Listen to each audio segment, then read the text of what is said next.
Hi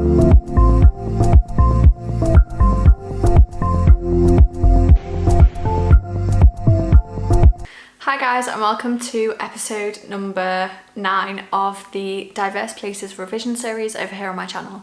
Today we're going to be trying to understand segregation in London. So please do subscribe down below. I upload one of these every single week and it's exactly what I wanted during my A-levels, and so that's why I'm here for you guys. I'm hopefully going to be helping you. Just have it on in the background, either listen to it, make notes, or just have it rolling. Yeah, so let's get going. A snip at the price. If in early 2016 you had 32.5 million to spare, this picture was a house for sale. The asking price reflected both its size and its location, overlooking Regent's Park. With 1,100 square metres of living space, think 10 average size 3-bedroom houses. Included a library, dining room, breakfast room, kitchen, drawing room, study, 5-bedroom suite, games room, roof garden, guest suite, gym, utility room and garages. If you'd needed a mortgage, the agents quoted one costing over £150,000 a month for 25 years. In recent years, central London has attracted large numbers of super rich.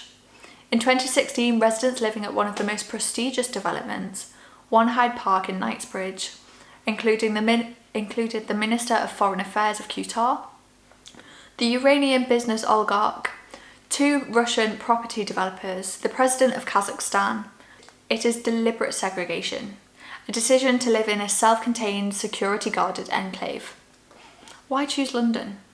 In 2014, the Financial Times reported that wealthy Russians were buying up London property to escape economic punishments known as sanctions, which have been imposed against Russia, and also to protect their financial assets by purchasing overseas property in a safe haven. In 2013, estate agent Knight Frank placed Russians top of the list of overseas buyers of London homes, estimating their total spending that year at £500 million. At that point, an estimated 100 Russian billionaires were living in London. Most of them had made their fortunes by buying up the assets of the former Soviet Union after its collapse in 1991. They're mostly concentrated in segregated enclaves in central London, such as Kensington, Mayfair and Westminster. For the wealthy, London's attractions are mostly economic. Property in London is a good investment. A smaller property was bought for $595,000 in 1996 and sold for $3.7 million in 2014, an average price increase of about 10.4% a year.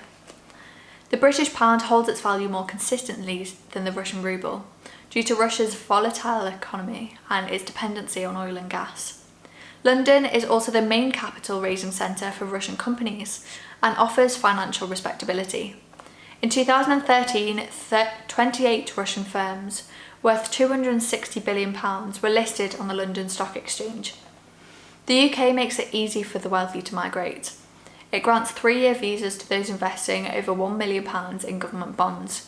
Provided they keep the bonds, they can buy residency for $10 million after 2 years. Between 2008 and 2013, 433 such visas were granted to Russians and 419 to Chinese.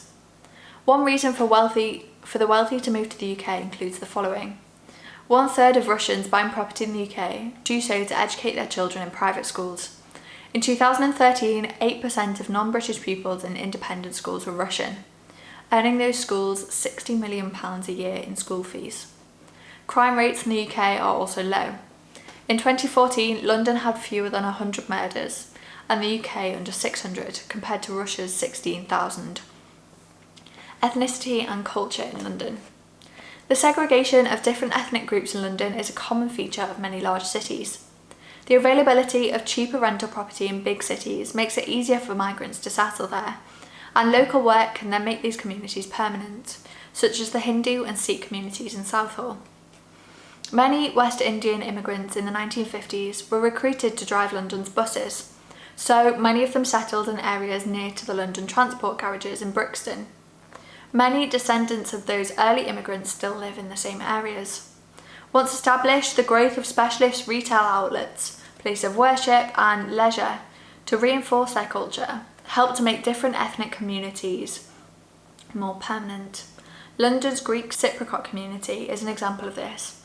All are examples of ethnic segregation. London's Greek Cypriot community. The majority of the London's original Greek Cypriot community arrived in the 1960s and 70s, many escaping the Turkish invasion of Cyprus in 1974. Including Greeks from the mainland, there are now 180,000 Greek speakers in London, and Greek is the 12th most commonly spoken language in the capital. The Greek Orthodox Church, of which there are several in London, plays a significant role in Greek language teaching, supported by the Greek and Greek Cypriot governments. This ensures that as well as their assimilation into the UK, the cultural distinctiveness of those within the Greek heritage is maintained. The Greek Cypriot community has traditionally lived in northwest London.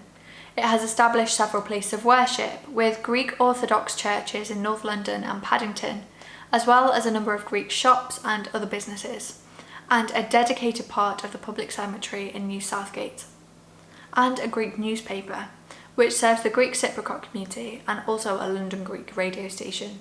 How people experience change. As inward migration changes the character of places and communities, people's views about those places change. Over decades, former residents see their former locality alter, and they may eventually cease to identify with it completely once they leave and a new cultural identity emerges. For example, Brick Lane in London has seen waves of migrants since the 17th century. The earliest migrants were escaping persecution, such as the French Protestant Huguenots in the 17th century and Jewish refugees from Russia and Germany in the late 19th and 20th centuries. The synagogue, established in a period of violent anti-Semitism in London, was a reality. It is hidden behind what looks like a plain terrace house. Over time, London's main Jewish community moved to Golders Green, and Brick Lane has now become home to a large Bangladeshi community. Restaurants, local shops and mosques reflect Bangladeshi culture. However, Brick Lane also borders the City of London, and the established Bangladeshi community is now under threat as gentrification drives out all those who are unable to work, unable to afford the higher property prices paid by city workers. And that is the end of episode 9 of this series. I hope you enjoyed. Please do subscribe down below, as I'm uploading one of these every single week, going through the whole specification. Go ahead, try and find the other playlists on my channel, see what you can find, see what you might find useful, save them, share them, whatever. These are for you guys, these are what I needed, and I'm guessing what you needed. So thank you so much for watching. Please do subscribe down below, and I will see you soon. Bye guys.